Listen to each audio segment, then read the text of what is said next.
but nothing's as helpful as eating a healthy diet and getting the nutrients we need from a broad assortment of natural foods. And that even probiotics aren't as useful and beneficial as getting our microbiome optimized by eating the right assortment of different types of fiber. So ultimately, the research has moved in the direction over the last decades to show that the best microbiome is built from eating the healthiest diet possible. So it just reinforces what we've been saying over the last 3 decades. Okay, so it's more of understanding of what's going on and why what we're already doing or what you're already suggesting works, but it doesn't really add so much, something overly new to how we should be handling our health. That's said well. That's correct. I mean, it does mean that there's some obviously people who, and some doctors and obesity people that feel like anything they give to people is a help, and then people want to have something that they feel is helpful, something prescribed, so they can give them probiotics or something that may help, or they give them a shot or some other pills. But in any case, it's still the basics that do the work and are more effective. And certainly giving people some extra probiotics is better than giving them a shot that may cause cancer 10 years from now. You know what I mean? It's certainly these things are could be. So there's so giving some things and focusing on the microbiome is a safer thing to focus on than to focus on medicinal and chemotherapeutic drugs, which have more potentially dangerous side effects also. Thank you. And the term hangry has become very popular over in the last few years. Is someone being hangry a sign that they have a toxic diet? Yes, of course. I think I'm one of the unique individuals who've been discussing this for the last 30, 40 years. And I think I've, and some of my scientific publications and work on this issue and publications on this issue have permeated scientific studies and other thinkers around the world. So I think I'm proud of the fact that I've contributed to the science on human hunger, in that detoxification, people don't recognize when they stop eating unhealthfully, they get these sensations that are misinterpreted as hunger.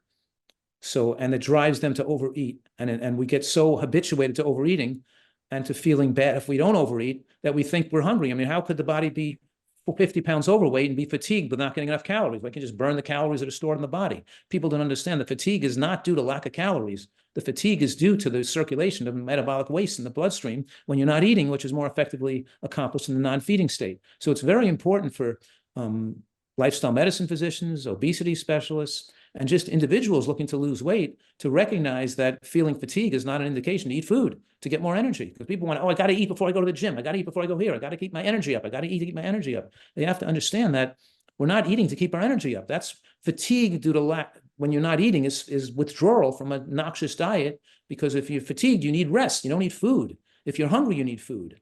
And so the fatigue, and the people are just overly fatigued from eating unhealthily. So we have sustained good energy. We can work all day. We can hike and do things. And I can go for a hike and I can go to the gym in the afternoon. We don't get fatigued. I don't need food to reduce the fatigue. I can skip a meal and still not be fatigued. So fatigue, but I get hungry if I don't eat. I don't get fatigued. I get fatigued if I overexercise or I don't sleep.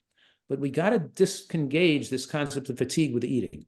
It's one of the people, I see why people fail on diets, because they think they got to eat more food to keep their energy up because they feel fatigued if they don't overeat.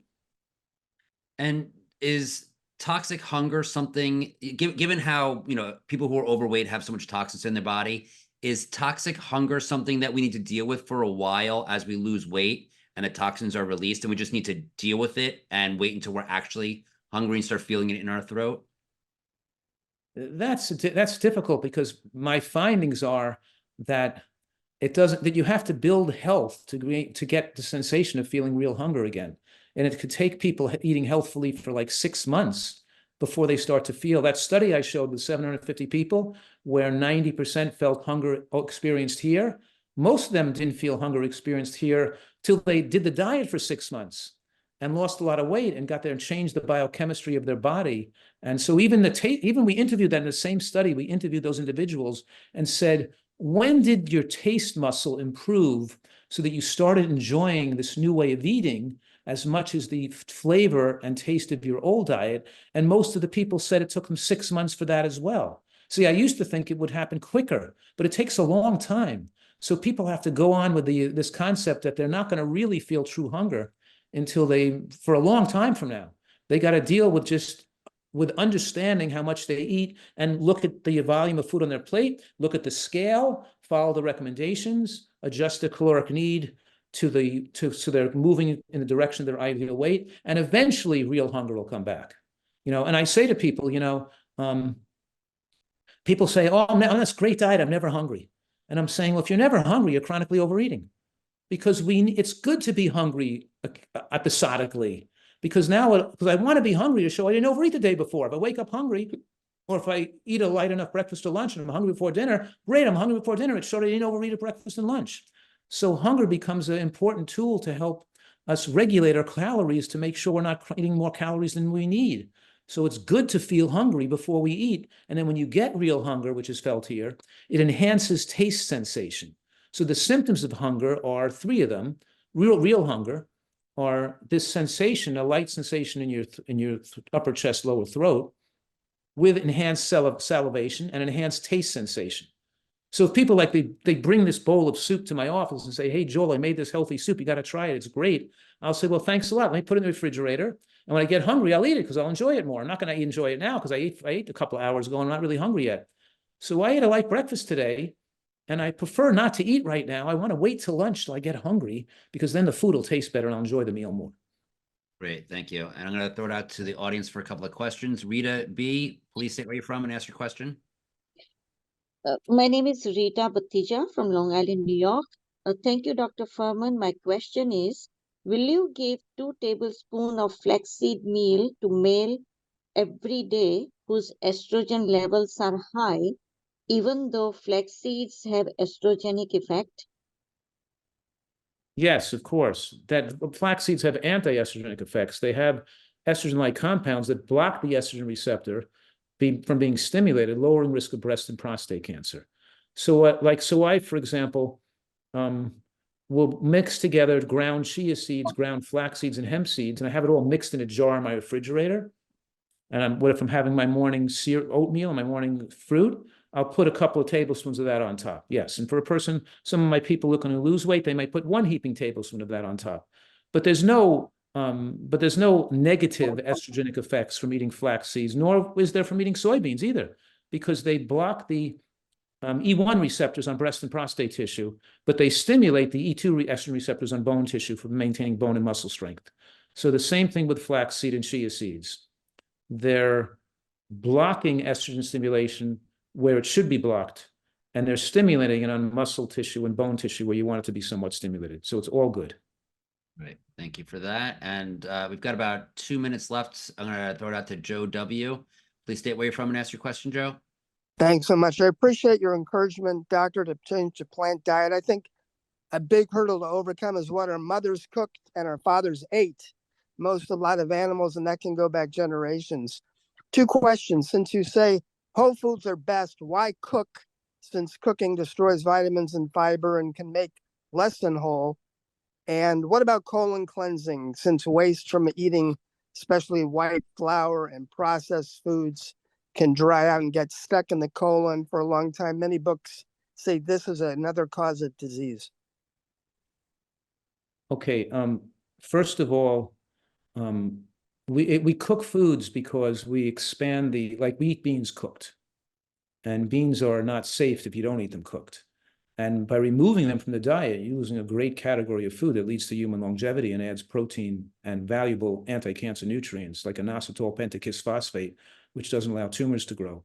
So by removing beans from the diet and not cooking them, you can sprout smaller beans like mung beans and lentils, but still, and cooking green vegetables has been shown in scientific studies to increase the green vegetable consumption that people consume, which is linked to longer lifespan. Higher intake of green vegetables are linked to longer lifespan, and you can increase the vegetable consumption by cooking some vegetables. So a nutritarian diet is a vegetable-based diet, not a grain-based diet. And cooking the vegetables and beans enhances the vegetables and beans that you feel comfortably eating.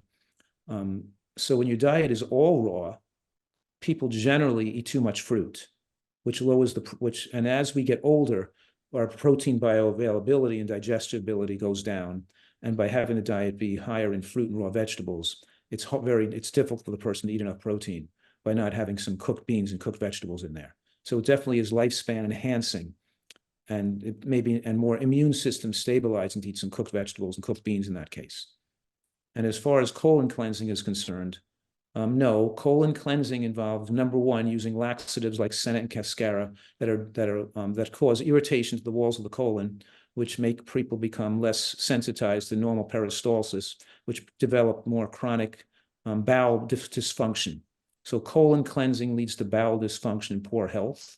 And there's no stuff stuck on the wall of people's colons. That's also an alternative medicine myth. I'm a family physician who've done hundreds, if not maybe even thousands of flexible sigmoidoscopies on my patients, looking in their colons. And gastroenterologists spend all day doing colonoscopies and don't see things stuck to the wall of people's colons. They look at the wall of the colon. So in other words, if you're taking in bentonite clay and other toxic stuff that the alternative doctor gives you, it can stick to the wall of the colon. They can pull out, but that would be extremely. It's not common, and you don't have years of food particles stuck in the crevices and walls of your colon. That's another myth.